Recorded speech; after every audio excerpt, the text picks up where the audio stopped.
Welcome back, my friends, to my channel and to another creative video.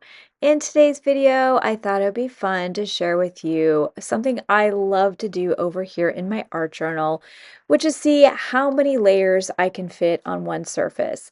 In my own creativity, especially in my art journal, I consider myself a maximalist. I like to see how much I can fit on a surface. This is my favorite way to play, experiment, and just see if I can pull it off. I love tons of color. I love tons of mark making and elements on a surface. And I really love challenging myself to see how far I can go with different concepts and techniques. It's my favorite way to play. It's my favorite way to work out ideas. And while this approach might not be for everybody out there, I thought it'd be fun just to show you all how I work through things when I am working with lots of different concepts, materials, and techniques. Now, something to just get out of the way initially is I consider a layer something that I have to either let dry or something that I cover up. And typically I start this process out with a really messy layer of color, utilizing brush strokes, just getting some color on my surface. Oftentimes I will use leftover paint on my palette to do this. I don't tend to go into a surface like this with a big color plan. I like to just work intuitively. And once I let things dry, I will then go in with another layer. So my second layer is going to be just messy handwriting. I will often use dried up paint pens or old markers to do this because I'm not too picky about ruining them or playing around with things that need to be perfect. I hang on to my markers and pens until they completely dry up, and I love using them in this way to get some nice messy handwriting. This is my second layer, but as I complete things, then I know I can go back in and add another layer. So layer number 3 for me is going back in with swipes of color. And I'm actually just using a piece of cardboard to do this, using leftover paint on my palette, and I'm picking colors that contrast what I've got going on with that green background.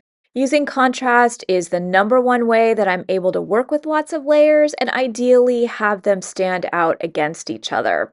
Now, the next layer is going in with a little bit of finger painting. I can't resist finger painting. I love the way it looks. You're able to get something that looks completely different than using a brush or a palette knife or some sort of swiping tool. And I'm just going in, adding some yellow pops of color as well as some fingerprints in and around my surface. You can see that really quickly I've built up a very messy, expressive surface. Now, once again, I've let that dry. I've hit it with my heat tool, and I can go back in with my fourth layer, which is doing a little bit of stamping. So I've got a really busy surface happening. I'm very comfortable with that. That's what I'm going for, and I'm wanting to make it even more busy. I'm using some hand carved stamps just to add some elements of a motif. I've got a little rainbow stamp that I carved that I'm just using in and around some of those fields of color. And then another hand carved stamp that I'm using for the edges of my pages here and there. Often when I'm working with lots and lots of layers, I'm not necessarily using those elements across the entire surface.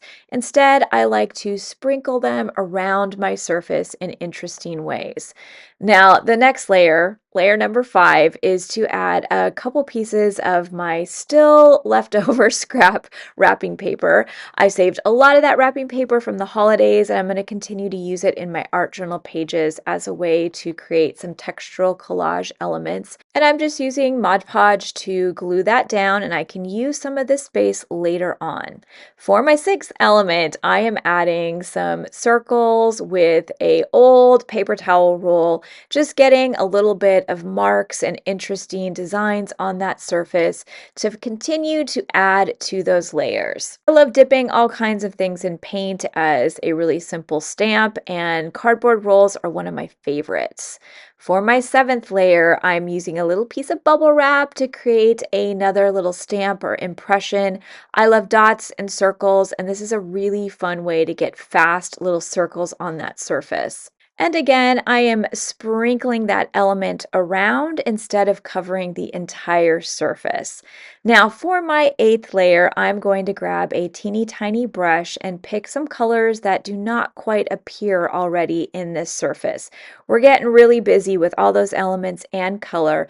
And I want some pops of color throughout, but not over the entire surface, just here and there. And I'm doing that with a small brush, which will really pick up the movement of my hands and get some really expressive little fields of color and pops of color sprinkled around that surface. In order to work through this many layers, I always have my heat tool next to me so I can dry each layer as I go. I'm an impatient artist, so I don't like to wait around for paint or elements to dry, so I just hit it with my heat tool and go back into that surface with my next layer. And my next layer is layer number 9, and I'm going in with a little bit of mark making. I love dots, dashes, little repetitive marks are one of my favorite ways to fill space and little fields of color to continue to build a surface with lots of contrast. So I'm using a paint pen and a Sharpie and just adding some of those marks here and there throughout some of those different areas, obviously with a lot of different contrast happening. For layer number 10, I'm going to be doing some swiping again, grabbing my piece of cardboard, dipping it in paint, and just adding some black swipes in some areas. I'm going to be using this specifically as I move forward with my 11th layer, which is what I call a paint over, otherwise known as negative space painting. So I want some branches that kind of go over the top of some of my darker colors. This surface was getting a little bit too dark for my liking, and I wanted to really lighten and brighten things up. And a fun way to do this is to utilize that negative space concept and paint in and around a design or an object or a shape. So I'm going to be painting around my leaves and branches so that some of those darker colors show through, but I'm able to really quickly lighten up my surface, which obviously makes way for even more layers, lightens and brightens things up so I can keep going without overwhelming my surface with too much color. Obviously, I love lots of color, but it was getting a little bit too dark, and this is one of the fastest ways that I know that I enjoy working with that can lighten up that surface and create new space to continue to work with more layers and more techniques. And you can see how quickly that changes the entire surface. It really lightens things up a lot. It creates new opportunities and gives you another motif, those branches.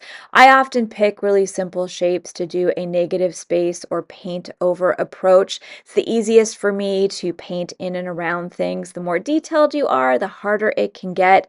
But I love a branch or something with leaves, something organic from nature for doing this kind of design. And for my 12th layer, I'm actually going to go in and paint a flower over the top of a lot of this. And I'm going to go really large with that flower.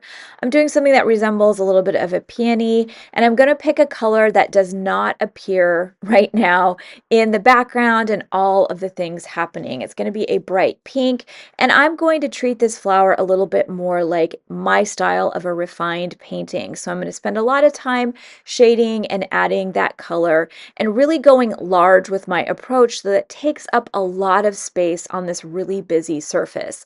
I'm also working over the top of that upcycled wrapping paper, so I have a nice bright white spot that I can go in with my color and really easily work with my painted design.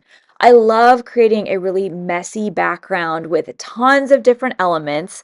Again, I'm a maximalist, so I'm going for all of this stuff on a surface.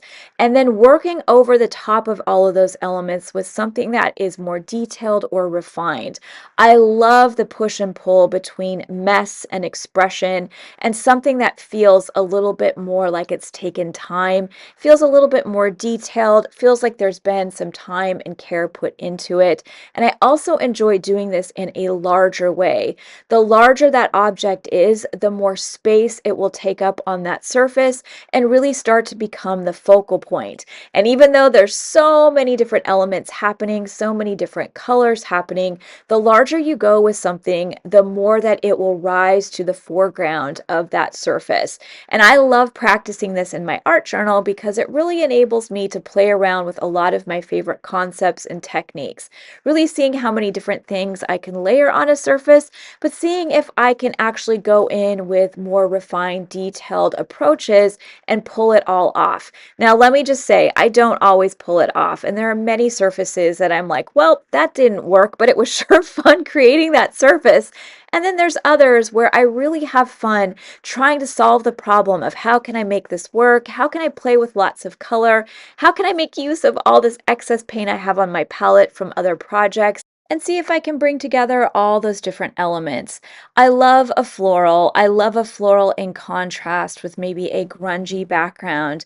I love a good excuse to paint a flower as well. And so I often gravitate towards themes that I am using as more of a focal point that are pulled from something that are a little bit more gentle as a contrast to all of those colors, those layers, and that mess that I have going on in the rest of the surface. I'm finishing off my flower with a little bit of a black outline around everything so it pops just a little bit more. And then I'm going to jump into my last layer, number 13, which is adding a little bit of final touches with some free writing, some journaling, and a little bit of mark making. So I count this all as one layer. It's kind of the way that I like to finish things off. I love squeezing in lettering and journaling throughout a surface. If you watch a lot of videos here on my channel, I'm often doing this in my art journal, and I love drawing out those lines because it just creates another interesting design element. I often pull music lyrics or favorite quotes. Sometimes I will journal or document something from my day.